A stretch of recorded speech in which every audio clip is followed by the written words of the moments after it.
America and indeed in Britain too. So what's happened today following on from Trump's decision to put those restrictions on 7 countries, the ones that Obama had identified? Well, Donald Trump has fired the acting US Attorney General after she told Justice Department lawyers not to defend his executive order stopping people temporarily coming in from 7 Muslim-majority countries. That's the first "you're fired" we've had from Donald Trump, the first, I suspect, of very many. His own Attorney General will no doubt take over fairly shortly once he gets approval. And we also hear, following on, that MPs will debate whether US President Trump should be granted a state visit to the country after the petition now nears 1.7 million signatures. And this will be debated on the 20th of February in Parliament. And I'll talk in a minute a bit more about those 1.7 million signatures and who they actually are. But in Britain today, a Romanian lorry driver who smuggled 3 illegal immigrants into the United Kingdom, they were Albanians, and they were in the back of the truck. He's been jailed today by a judge, and the judge said Britain, like any country, has a right to control who may enter it. Do you agree with that statement, or do you disagree with that statement? Do you agree that Britain, like any country, has a right to control who may enter it? To get involved, you can call me on 0345 6060 973. You can text me on 84850. You can tweet me on @LBC. Don't forget the hashtag Farage and LBC. And you can watch the show live. Just go to LBC's Facebook page now. So the background is this 37-year-old lorry driver was stopped in northern France, approached by a people smuggler, paid some money. 3 Albanians were snuck into the truck. He got stopped when he got to Poole in Dorset, and this was the case that came up in Bournemouth Crown Court today. And Judge Brown Forster QC said this country, like any country, has a right to control who may enter it. Gosh, it restores all my faith in the judges, in the whole system. I'll never say anything again about the Supreme Court or all those things that perhaps I did ever so slightly moan about over the course of the last few weeks. And I'm also very pleased to say that the 3 Albanians were actually deported back to Albania. And I say that because our record in the last few years is that fewer than 1 in 4 people who are found illegally to be in the United Kingdom, whether they've entered illegally or whether they've applied for asylum and been rejected, fewer than 1 in 4 actually ever get sent back anywhere. So I think this is logical. I think it's sensible. I believe that majority mainstream opinion says that the judge is right, that we should be able to control who enters our country. And I bet there's loads of you thinking, yeah, I agree with that. But let me just add a little twist to this. If you agree that it's right that we should be able to control who comes into our country, do you also think it's right that Donald Trump should be able to control who comes into America? That's got 1 or 2 of you thinking, hasn't it? First we go to Peter in Rains Park. Peter, was the judge right? Absolutely, 100% agree. Every country has not only has a right, but a duty to protect its borders. I just can't understand why you're kind of making something out of nothing, Nigel. It doesn't matter whether UK is member of the EU or not. We still control our borders. And the judge is absolutely correct, and absolutely correct to deport those illegal immigrants. I don't think there is an issue here to debate at all. And another point I'd like to make about Donald Trump. Yes, Donald Trump is absolutely correct about making executive orders. That's his powers, and he's exercising them. Even though I don't agree with him, this ban's going to work. And neither I do agree with the people who protest against him visiting United Kingdom, because head of states should not be obstructed for communicating with each other, and the only way we can make Donald Trump better by speaking to him and bringing some sense into him. And one final point about you, Nigel, is you were talking about a hypocrisy yesterday. You're probably one of the biggest hypocrites in politics. Oh, that's nice of you, Peter. No, go on, please. I'm enjoying this. Yeah, because you spend most of your lives as a member of European Parliament, and you and your party has the fewest records of voting in European Parliament. You took taxpayers' money and failing to turn up to hearings, to committees, to votes, and you were coming here on the national radio and saying, "Oh, everyone's a hypocrite." You are the biggest of the lot. No, Peter, Peter, far from being a hypocrite, I have just helped to lead a campaign that means I've been sacked. I am fired. I'm going. All British MEPs are going. I've campaigned to abolish my salary and expenses completely. It'll be zero from the spring of 2019. I hope that satisfies you and others. And by the way, I would point out that there are many UKIP MEPs who are amongst the highest attendees and voters out of the entire British delegation. But Peter agrees that countries do have a right to control their own borders. He even grudgingly, I think, thought that perhaps Donald Trump had that right too. I wonder what Joe in Brighton thinks. Is the judge right, or actually are we all, as a lady told me at a drinks party last night, are we all world citizens? Should we be free to move anywhere? Joe, what do you think? I think that there should be a vetting process, but not a vetting process so you know who that person is. It's not specifically because they're from Albania, for example, in this instance, with these guys trying to come into the UK, being smuggled into the UK. But it shouldn't be just random with no statistics, no logic or rationality put behind the 7 countries that selected, where logic and rationality does stand with the countries that aren't on that list.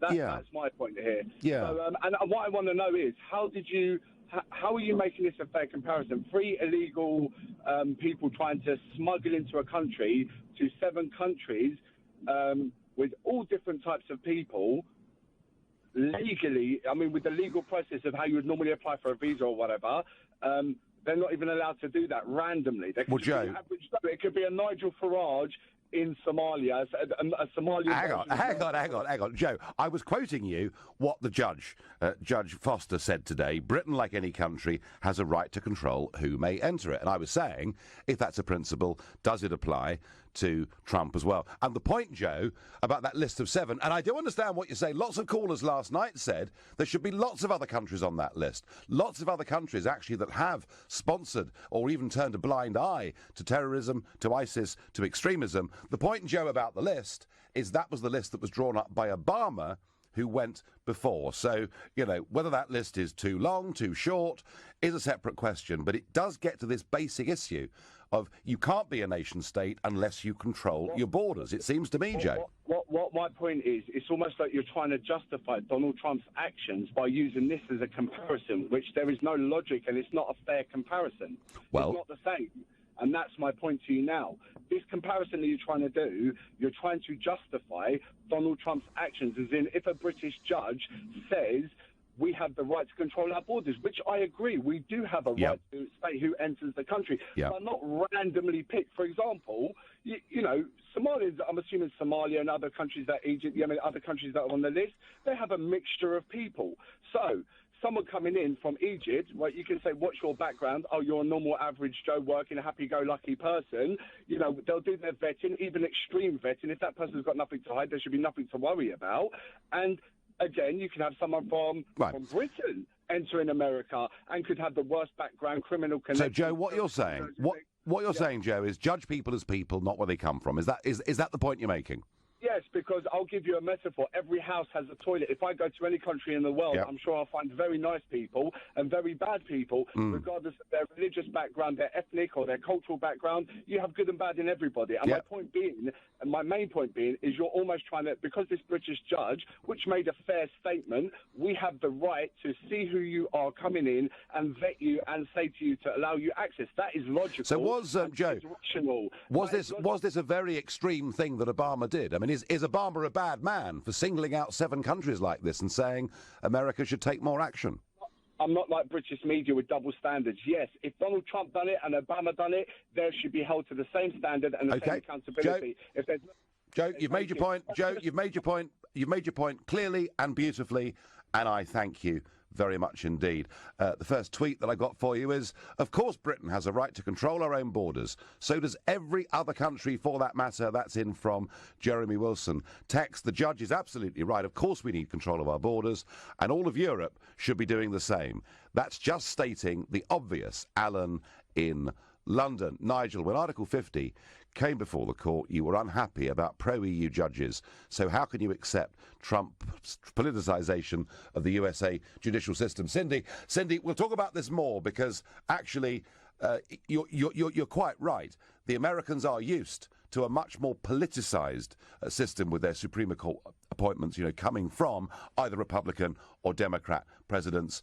My slight criticism was that we just weren't used to them being politicised in any way at all. I wonder what Steve in Devon thinks. Was the judge right, Steve? Of course he was, Nigel. I mean, just let me say, Nigel, well done for dedicating your whole life to this. Absolutely brilliant. Thank you. Of course he was right. Of course he was right. Surely you've got the right to stop people coming in your home. I've got the right to stop coming in my home. Whether you like that or not, people have got to realise that, he's done that for a perfectly good reason, to keep his own citizens safe, surely.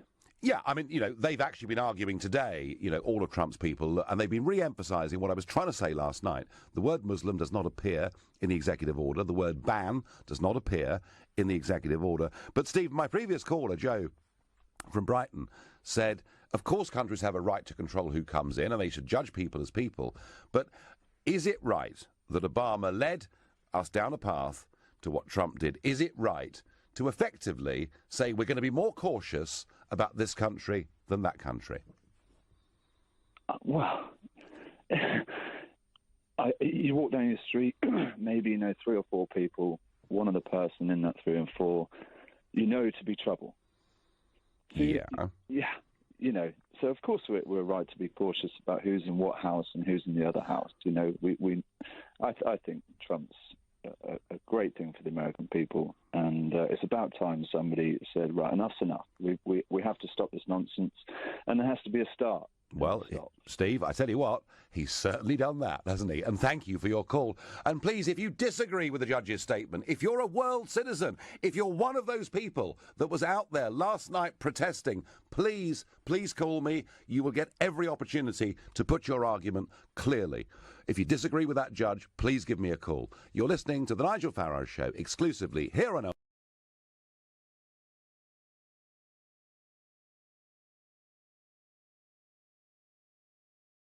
needed to be stopped. It is exactly the same people. And the other absolute fascination about this is where these people come from. Now, there are some of these 1.7 million who come from overseas. But if you're a UK citizen and you're signing this petition, you have to put your postcode down so we can tell exactly where you come from. And do you know something? Nearly all of them come from London, Brighton, Cambridge, Oxford and Edinburgh.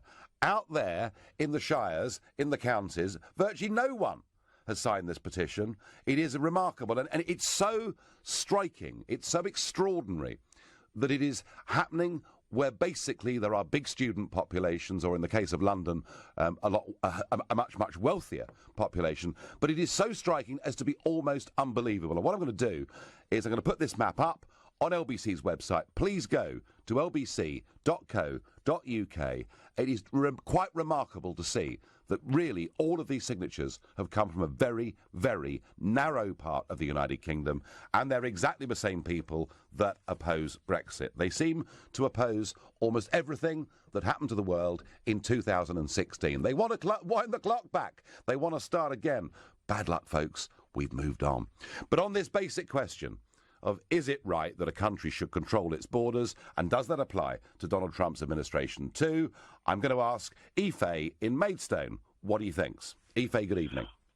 Good evening. Hello, Nigel. I think your characterization just there is actually quite disgraceful. Go on. You can't begin to impugn the motives of people who've actually signed a petition. You can't do that just because they live in one part of the country. But I think much more intellectually, I think 2 callers before me did take you to task, and you just didn't answer the question. The fact of the matter is, there's no doubt every country has the right to maintain its border and its integrity and security. But when a president of a country puts into practice something that is completely out of the norm, I call it alternative facts, and some of what you're talking about now is alternative facts, they have to be challenged. You actually are not engaged in an intellectual argument. You're actually appealing to people's raw basic instincts.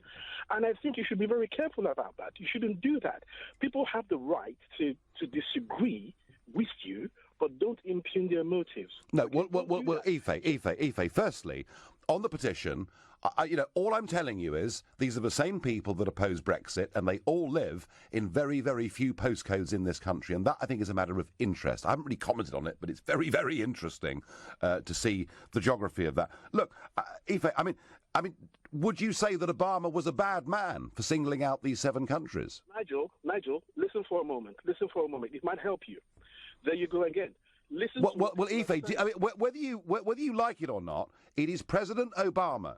All right, and I know he's seen to be the son of God by many, but it's President Obama that singled out these 7 countries and said we have to take action. And actually, America was already putting in place pretty extreme vetting for these countries, and what Trump is now doing. Do you have any? Do you have any idea? Do you have any idea how long it takes to become an American citizen? Yeah, it's really hard. It's really hard. Yeah. Exactly. If you have such an idea, your job or part of what you should be doing is to begin to educate people that what's currently in place is actually so stringent. I know relations who've been there, and I can tell you it's absolutely stringent.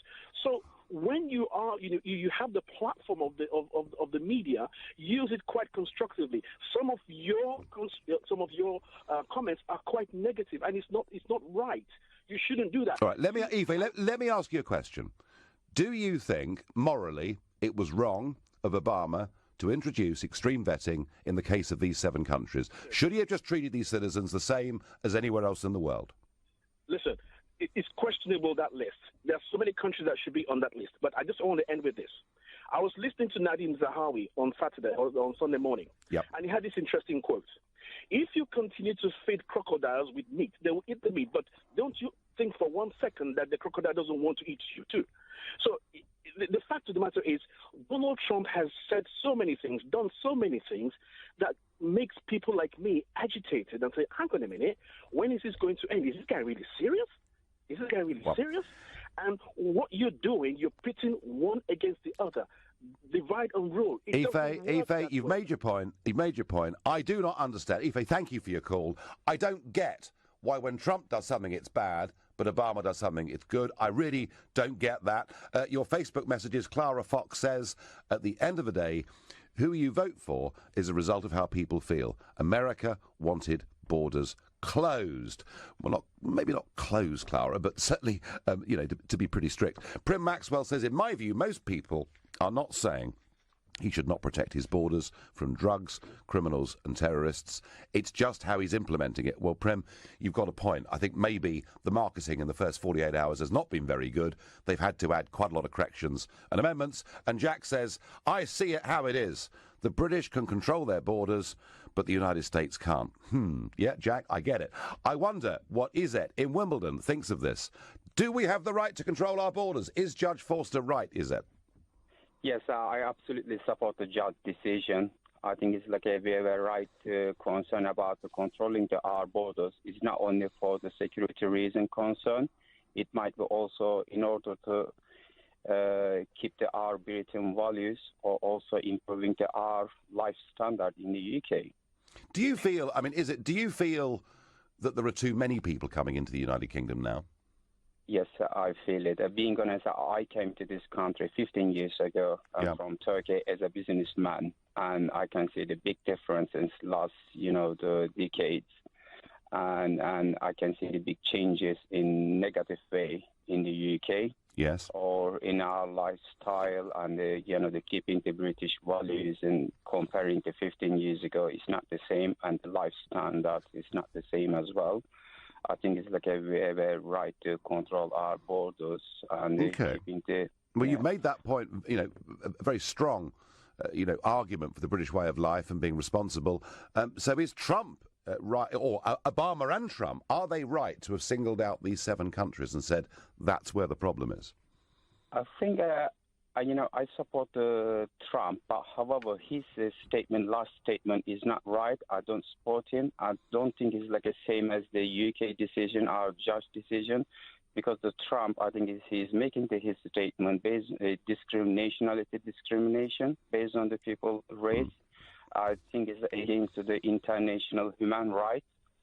So we can't compare and deal with the same case with the UK, our judge decision. The Trump, I think, he's not making the right decision.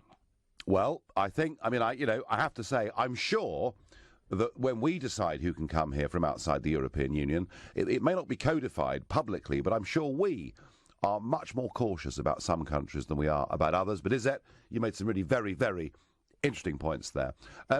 Viran from Bristol, what do you think, Viran, about what Trump's done, what the judges said today? What's your feeling? Well, I buy everything you're saying about Obama, because before that there was Bush, and Bush was a bad man himself and probably got us into most of this mess anyway. Yeah. My point is here, the UAE, Saudi Arabia, the ones that are not on the list, are saying, Americans, get out of our country. I'd like to know what your view is on that, because actually starting an eye-for-an-eye situation where, it's not going to really help our army, being sent over there trying to deal with countries we've had stable relationships with. Well, there are plenty of parts of the world in which US citizens are genuinely not welcome. And you're probably right, Viran, that American foreign policy over the last couple of decades has directly led to much of that. Of that there's no doubt. I mean, would you, for example, with this list of 7 nations, would you have had more countries on that list? Well, personally, I would feel like, actually, there's different situations going on that we're responsible for. And we've got really good border control and border guards in different places. And we can vet these people properly. Lists have just already come out about incidents that happen in America and how people die.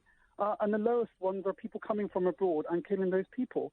Yes. I think people have hyper-visualized the issue of 9/11 and saying we don't want another situation like that to happen. Well, the security is so high now that it's very unlikely that anything like that can happen. It's just it's divide and conquer and divide and rule now that we have. I think, Viran, what changed the debate, and you're quite right, factually, absolutely, in saying that the atrocities in America in recent times have come from US citizens living in America and radicalised there. You're quite right in saying that.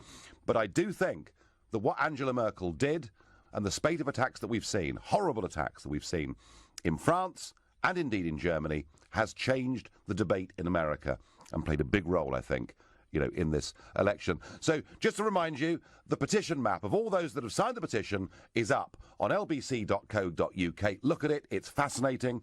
And coming up, we'll find out the latest from the Brexit bill that is being debated in Parliament as we speak. Right now, it's being debated in Parliament as we speak. It's going to be a 2-day debate. Lots of MPs who want to get involved and engaged in this, and there'll be a vote at some point tomorrow. Many of us weren't happy that our say as the people wasn't good enough. But Theo, tell me, it sounds to me like there are very few Tory rebels who want to stop Article 50. How is it with the Labour benches today? The Labour benches have been split today, and Sir Keir Starmer, the shadow Brexit secretary, stood up with Jeremy Corbyn, the Labour leader, staring daggers in his back, and said that this was a very difficult issue for the Labour Party. Cue lots of laughter on the Tory benches. There seems to be a reversal in fortunes when it comes to the issue of Europe. The Tories united, and Labour split right down the middle between Jeremy Corbyn and a few of his closest supporters and acolytes versus a large rump within the pro-European Labour MPs. And of course, some subplot to this is the Stoke-on-Trent by-election, which of course is a heavily strong Brexit area, and I'm sure voters up there will be looking on keenly to see what happens. There is, however, one Conservative rebel. His name is Ken Clarke, and he revelled in his club. Clarke, he's lovely, really. At least he's consistent to his principles. I got the feeling, Theo, that he thought basically that countries should never have referendums because people aren't really up to making that decision. Yes, there was a sort of, fair to say, a grudging respect, because, as you say, Nigel, he's been consistent throughout. He didn't think there should have been a referendum. He opposed leaving the European Union. He always has done. And then, of course, now he's sticking to his principles. And because he's in that tiny club, of course, we might see the likes of, although Anna Soubry didn't say that she would join him, but we might see a couple of other Conservative MPs being picked off.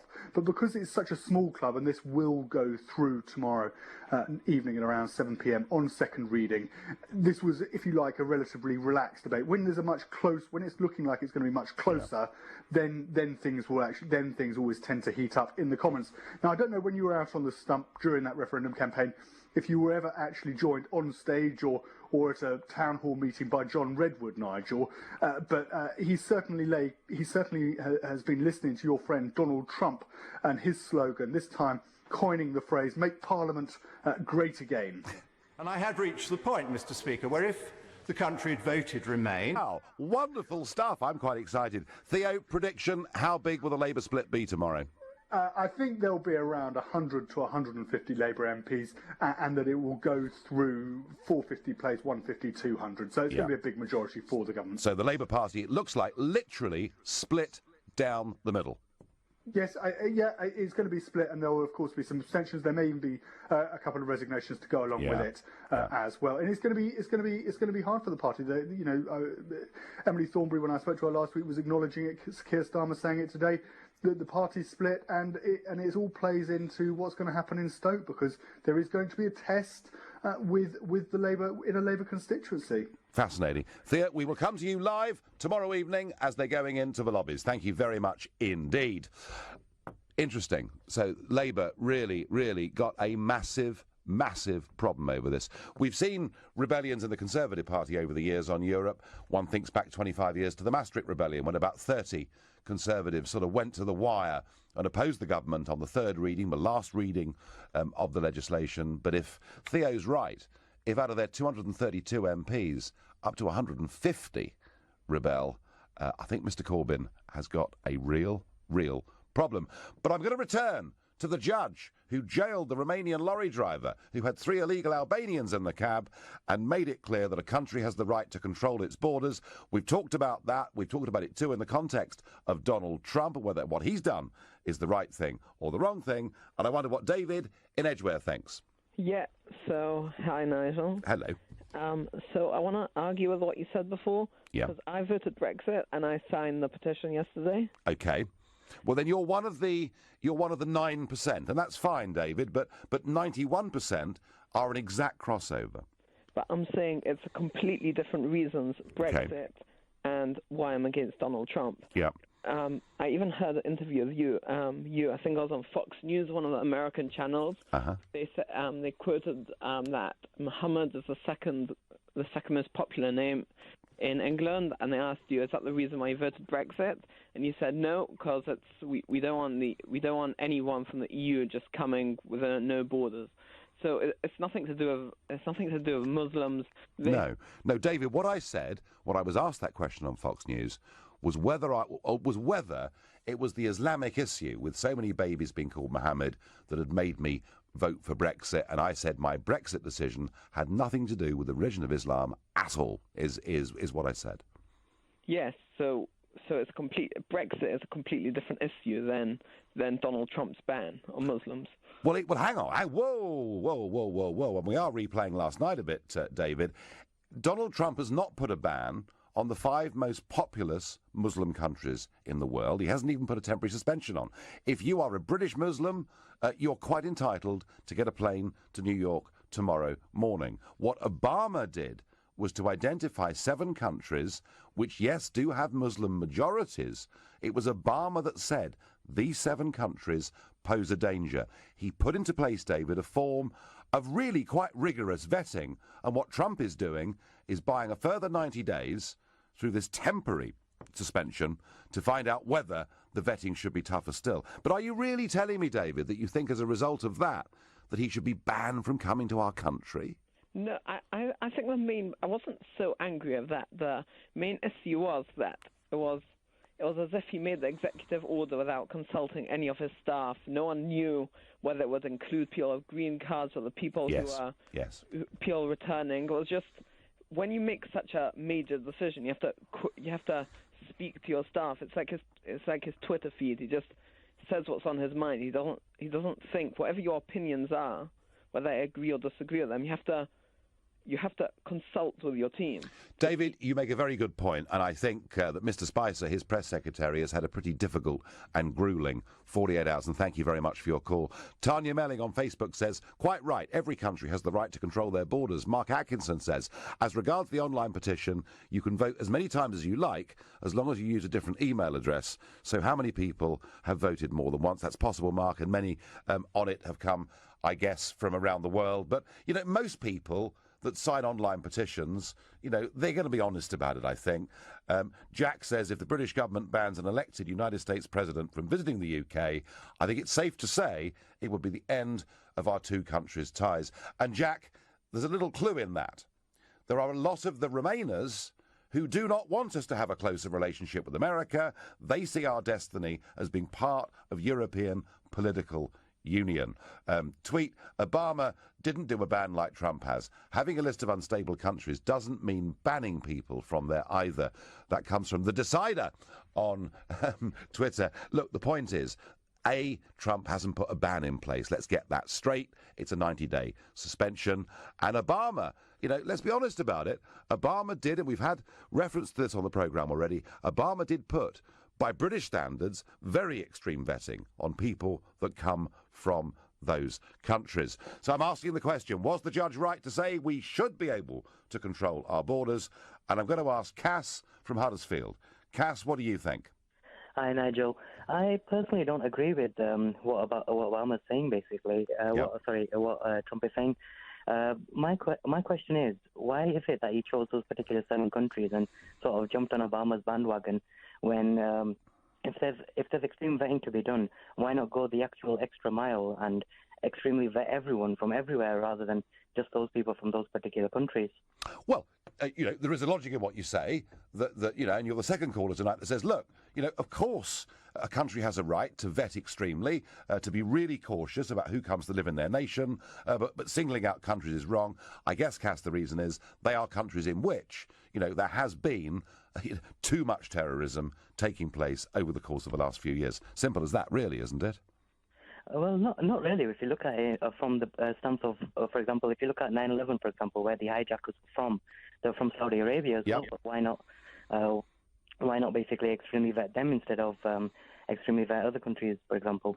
I can't answer that. This was work that was done during Obama's time, you know, which Trump has picked up and moved on with.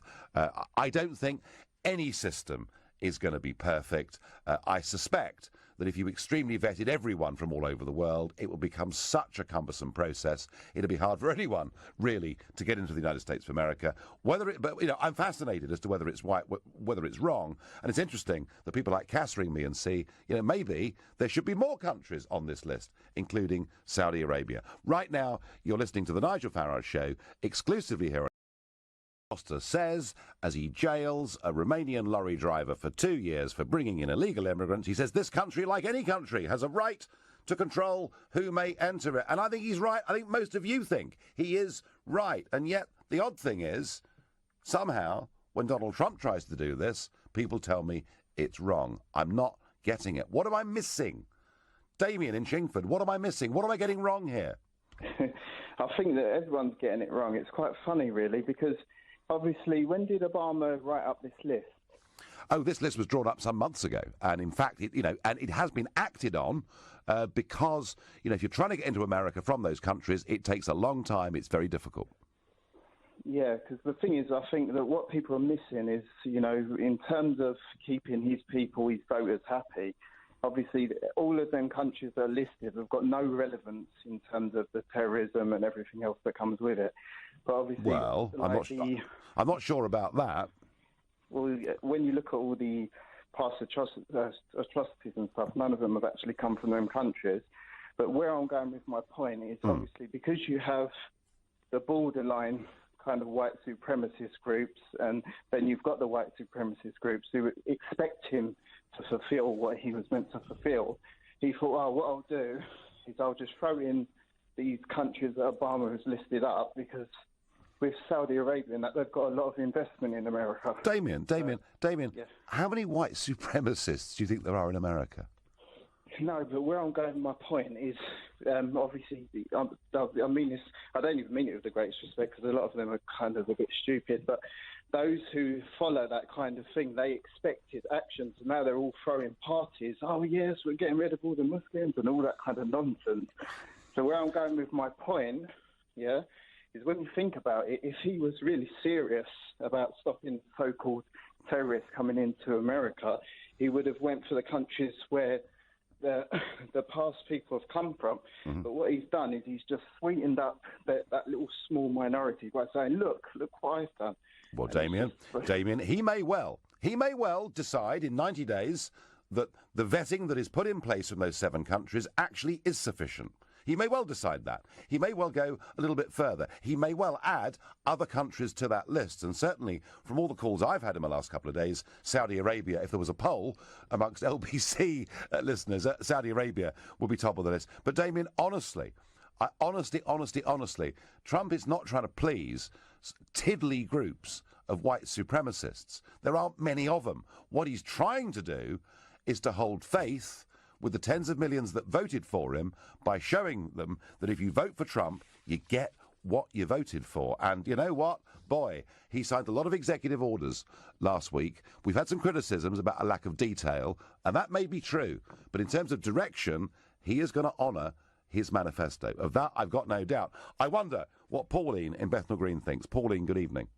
Hello, Nigel. Hi. I think you're wonderful, by the way, and I'm truly grateful for everything you've done for our country. Well, I've had so much abuse tonight. You're a real welcome relief, Pauline. But that, I've got one here. A tweet just come in. It says, Obama is no longer the president. Address Trump and his actions. You fool. Now, I don't normally read all. So this is why it's so good to have you on, Pauline. Right. So tell me, is it right to control our borders? Has Trump done something awful by saying what he said? No. All countries have the right to protect their borders, and they absolutely have a duty. And to be honest, countries like Somalia, which are in chaos, they have no proper government, no real system, no real databases. It's impossible to verify the identity of asylum seekers from Somalia. You can't really tell, you can't ever really know if these people have ever committed crimes, because there are such poor records there, if any. So you can't use the same system of vetting for Somalia that you would for Pakistan, because Pakistan will have much better records. So I think it's fair to put Somalia on a high-risk list. Now, it will be quite similar, I think, with countries like Syria or Iraq or Afghanistan, because although these countries are advanced, they've nevertheless either are in conflict right now or they have been recently. So a lot of their systems won't be in place, or things will have been lost. And so, again, there may be real problems verifying the identity of asylum seekers from these countries. And again, knowing their character and possible criminal history. Pauline, and so, I think more serious vetting is needed for those types of Pauline, countries. you win the prize. You win the prize for the most logical phone call during the course of this hour. And if you ever stand for election in the district where I am, I will certainly vote for you. I think Nigel, I've just bought your book as well, and I really look forward to reading it. Well, I'll look forward to buying yours in a few years' time, OK? Because clearly you've got what it takes. Superb. Thank you. Text, Nigel, Donald Trump has done more in a week than our useless politicians do in a lifetime, says Laura Davis from Shenfield in Essex. Stop talking about Obama. His list of countries is not a ban. It's a list of countries. Trump has just used a list Obama made for almost entirely different purposes. No, he hasn't. You can't defend Trump by attacking Obama. John in Bermondsey. John, no! Come on, can we please get real about this? Obama had brought in very tough vetting, and what Trump is now doing is assessing whether it's tough enough. And as Pauline, who just called in, said, if you're dealing with equivalent countries, with comprehensive police records where, intelligence services can speak to each other, that's one thing. But if you're dealing with third world countries with very little data on individuals, surely you have to go the extra mile. Pamela Hicks says on Facebook, I have a fence round my house that allows me to invite into my garden those that I know and want. Should I take my fence down and allow anyone in? Discuss. Well, I think, Pamela, the people who were out in Whitehall protesting last night, who I begged to come on the show, who I've implored to ring today, and I haven't heard from any of them. But I think, Pamela, that it is wrong that you should have a fence around your garden. Surely, for you to think that that parcel of land somehow is yours, shouldn't you be sharing this with everybody in this country, if indeed not the rest of the world? At least that's what some would argue. I wouldn't myself. I wonder what Richard in Pembroke makes of the Trump row, the controlling of borders, the vetting, extreme vetting perhaps, of 7 countries. Richard, good evening.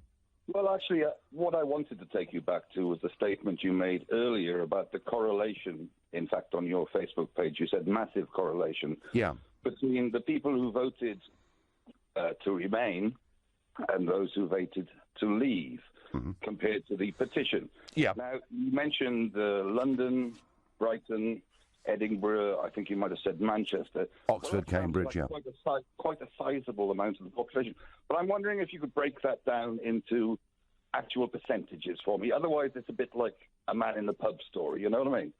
Yeah. What percentage of people voted in those cities or have put their name on that petition compared to the people in the shires, as you said? You know, it's kind of a bit of a dog whistle thing, isn't it? You know. Well, go to LBC. Richard. Go to lbc.co.uk and you can work your way through it, and you'll see that vastly, overwhelmingly, not only were 91% of these people the same people that had voted to stop Brexit, but that over 90% of them live within actually a very, very small number of postcodes. Have a look at it, Richard. That's why I've put it on the website, and I think people will find it really, really interesting. I wonder what Martin in Huntingdon thinks. Martin, should we be extreme vetting from those 7 countries? Absolutely, and more than the 7. Just quickly, Nigel, I've been a UKIP member for quite a few years now as well, and I've seen you a number of times, and there's nobody in this country who speaks like you at a public meeting. Anyway, very, very quickly, I think absolutely. And these people who are protesting about Trump coming over, meanwhile, these people actually applaud some of the Nazis who's coming over, who actually get stopped, thankfully. But yet at the same time, they've got the Holocaust deniers. They've got Hamas and Hezbollah speakers coming over. You very nicely mentioned about Jews from Israel not being allowed into many of the Muslim countries. Yeah. In fact, you don't have to be Israeli. Just being a Jew is enough. Well, Martin, you know, the Mayor of London tonight, who has been really critical of Trump and wants him banned, is attending a press reception, sort of a social reception, where he's going to meet the leaders or the representatives of 11 states that ban Israeli Jews from going to them, and he has no problem with that. I can't work it out. Martin, thank you. My final thought on this is, not only is the judge quite right, but actually Obama and Trump were right too. There are parts of the world that pose us a greater danger than others, and it's the first duty of government to protect its borders and look after its citizens. And whatever the protests, whatever the noise, whatever you get from the media bubble, believe me, bigger and bigger majorities of people in Britain and America will support tough security, believe we should be in charge of our lives. We will make America great again.